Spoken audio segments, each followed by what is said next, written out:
Hello students, so today we will discuss chapter 1 of class 11 physical world.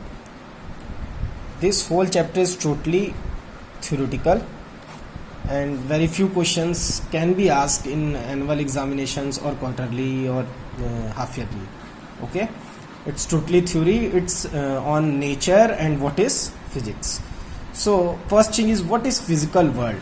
So students, the world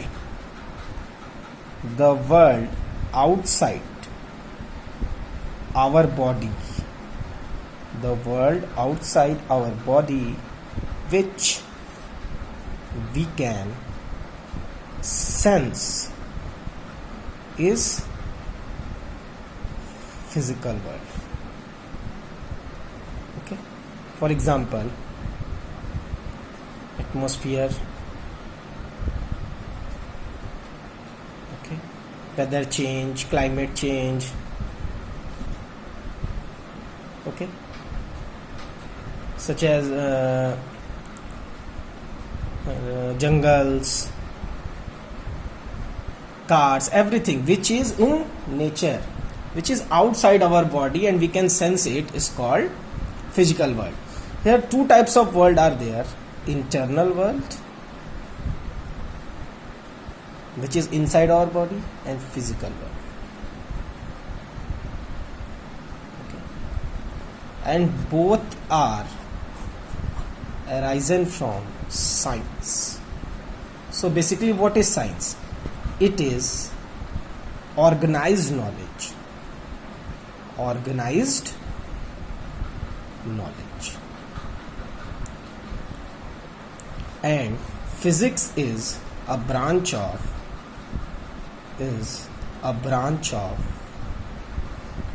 science where we study of nature and its laws and rules. Okay, physics एक science की branch है जहां पे हम लोग nature और उसके laws और रूल्स के बारे में पढ़ते हैं. ठीक है, तो साइंटिफिक मेथड के थ्रू हम लोग सारे नेचर्स को और उसके लॉस को पढ़ेंगे. तो साइंटिफिक नेचर होता क्या है? व्हाट इज साइंटिफिक नेचर और scientific method? Bye scientific method we will discuss about the laws and studies of nature. So what is scientific method? It is a symmetric attempt. It is a symmetric attempt to understand natural phenomenon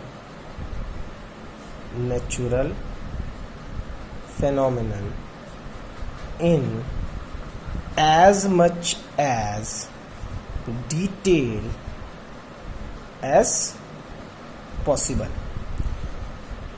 ठीक है, जैसे किसी भी nature में, जैसे मान लो let's say सन पे हम लोग ढेर सारे अटेम्प्ट करेंगे, उसके बारे में ज़्यादा से ज़्यादा इंफॉर्मेशन गैदर करेंगे. ठीक है, so as much as detail as possible use this knowledge to predict, modify and control phenomena. ठीक है, अब जैसे मान लो बैटरी, ठीक है, कैलकुलेटर्स आती हैं जो कि सन रेज से चार्ज हो जाती हैं. ठीक है, तो हम सन के बारे में नॉलेज पहले गैदर किए, ज़्यादा से ज़्यादा उसके बारे में पता किए, फिर उसकी रेस को कुछ मॉडिफाई किए. ठीक है, उसकी रेस को कंट्रोल करने का कोशिश किए, उसकी रेस को कंट्रोल करके हम कैलकुलेटर को चार्ज करने का प्रोसेस किए. तो ये सब क्या है? एक साइंटिफिक मेथड है. ठीक है, नेचर और उसके लॉस को पढ़ने का और समझने का एक साइंटिफिक मेथड है. तो लगभग 6 टाइप के मेथड्स होते हैं. 6 फेजेस में मेथड्स डिवाइडेड है. सबसे पहला होता है ऑब्जर्वेशन. सबसे पहले क्या होगा? हमको नेचर को ऑब्जर्व करना पड़ेगा.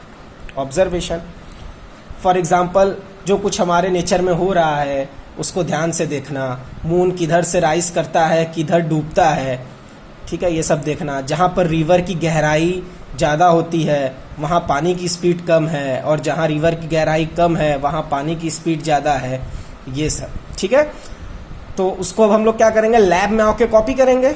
ठीक है, एक्सपेरिमेंटली सॉल्व करेंगे। ठीक है, तो उससे क्या होगा, हम चेक करेंगे। जैसे मान लो पानी का एग्जांपल लेते हैं कि जहाँ पर रिवर की गहराई ज़्यादा होती है वहाँ पानी की स्पीड कम है, और जहाँ रिवर की गहराई कम है वहाँ पानी की स्पीड ज़्यादा है। तो हम क्या करेंगे, लैब में आके कॉपी करेंगे। जस्ट फॉर एग्जांपल मान लो water level moves from higher concentration to lower, या higher level to lower level. Okay, तो इस चीज को हम क्या करेंगे, एक्सपेरिमेंटली प्रूव करेंगे। ठीक है, मान लो पाइप को हम ऐसे हॉरिजेंटली इस टाइप से रख देंगे तो पानी कहाँ जाएगा, ऊपर से नीचे की तरफ जाएगा। ठीक है, क्योंकि लेवल जहाँ पे ज़्यादा रहेगा वहाँ पानी की स्पीड ज़्यादा होगी, जहाँ लेवल कम रहेगा वहाँ पानी की स्पीड क्या होगी, कम होगी। सेकेंड ऑप्शन आएगा साइंटिफिक मेथड में, कंट्रोल्ड एक्सपेरिमेंट। ठीक है, कंट्रोल्ड एक्सपेरिमेंट का मतलब क्या होता है कि मान लो हम ऐसा एक्सपेरिमेंट करें जो कंट्रोलेबल हो। ठीक है, ऐसा ना कर दें कि उससे किसी को नुकसान हो जाए। ठीक है, पूरा प्रिकॉशन लेके हमको वो एक्सपेरिमेंट करना है। ऐसा नहीं है कि कुछ ऐसा एक्सपेरिमेंट कर दें कि नेचर ही डिसबैलेंस हो जाए। ठीक है, तो ऐसा कुछ नहीं करना है। थर्ड हमारा है एनालिसिस। एनालिसिस, कंट्रोल्ड एक्सपेरिमेंट के बाद हम लोग कहाँ आते हैं, एनालिसिस पे। ठीक है, एनालिसिस क्या है, जैसे मान लो अर्थ ग्रेविटेशनल फोर्स अपनी तरफ खींचता है। ठीक है, time duration of water when we change the angle, जब हम एंगल चेंज करते हैं तो टाइम ड्यूरेशन ऑफ वाटर क्या है। ठीक है, तो मान लो हम एक फॉर्मूला बना सकते हैं कि कितने एंगल पे कितना पानी आएगा और कितना टाइम लगेगा। ठीक है, जैसे मैथमेटिकल स्टेटमेंट्स होते हैं, हम कुछ फॉर्मूला बनाते हैं कि कितने टाइम में कितना पानी आएगा और कितना टाइम लगेगा।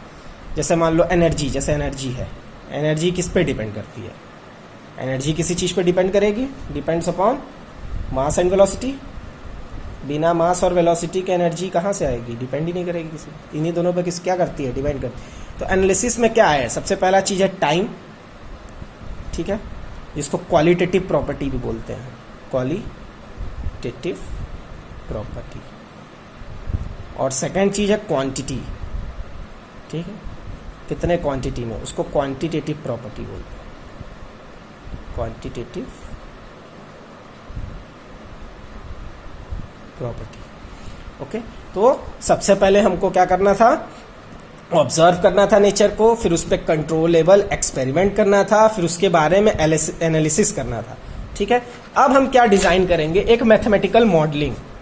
फोर्थ हमारा होता है मैथमेटिकल मॉडलिंग। इसमें हम क्या करते हैं, फॉर्मूला बनाते हैं, मेकिंग फॉर्मूलाज, मतलब कोई जनरल एक्सप्रेशन बनाते हैं। ठीक है, फॉर्मूलाज, मेकिंग इक्वेशन या इक्वेशन बनाते हैं। ठीक है, फॉर एग्जांपल हम लोगों ने काइनेटिक एनर्जी कैलकुलेट करने के लिए फॉर्मूला बनाया है 1/2 mv²। ठीक है, तो काइनेटिक एनर्जी कैसे आया, हमने साइंटिफिक मेथड यूज किया, पहले हमने ऑब्जर्व किया काइनेटिक एनर्जी को, फिर उस पर एक्सपेरिमेंट किया, एनालिसिस किया, तब जाके हमने क्या दिया, मैथमेटिकल मॉडलिंग में उसका formula. For example potential energy U = mgh होता है। ठीक है, इसको PE भी कह सकते हो, यूज का सिंबल है। ठीक है, तो इस टाइप के जो इक्वेशंस और फॉर्मूलेज एक्सेट्रा, इस टाइप के जो इक्वेशंस और फॉर्मूलेज हैं वो हमको कैसे मिलते हैं, मैथमेटिकल मॉडलिंग से। फिफ्थ है बेटा प्रिडिक्शन। प्रिडिक्शन, जैसे मान लो हम लेंस की बात कर लेते हैं, इतनी स्पीड आएगी तो इस साइड रिफ्लेक्ट करेगा। ठीक है, या इतनी स्पीड आएगी तो इतना तेज ऑब्जेक्ट जाएगा, मूव करेगा। मान लो ये ब्लॉक ऑफ मास रखा हुआ है, हम इतनी स्पीड से ब्लॉक को ढकेल रहे हैं, फोर्स लगा रहे हैं, तो ये कितनी दूर जाएगा, ये सब हम क्या करते हैं, प्रिडिक्शन में करते हैं। ठीक है, उसको प्रिडिक्ट करते हैं कि कितना दूर जाएगा। ठीक है, अब 6 है हमारा वेरिफिकेशन।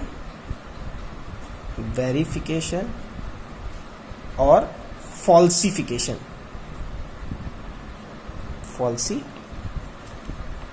ठीक है, तो वेरिफिकेशन क्या है कि सीधी सीधी बात समझ लो, there is no final theory final theory in science. Science का रूल है कि कभी भी न्यू थ्योरी बन सकती है, ठीक है। साइंस का एकदम रूल है कि कभी भी नई थ्योरी बन सकती है, कोई जरूरी नहीं है कि उस पर कोई नई थ्योरी नहीं आ सकती है, ठीक है।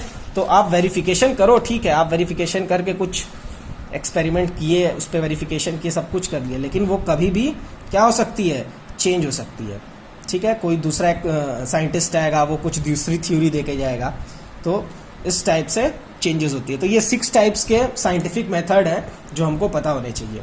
Okay, so in next lecture we will discuss about scope of physics. Okay, thank you.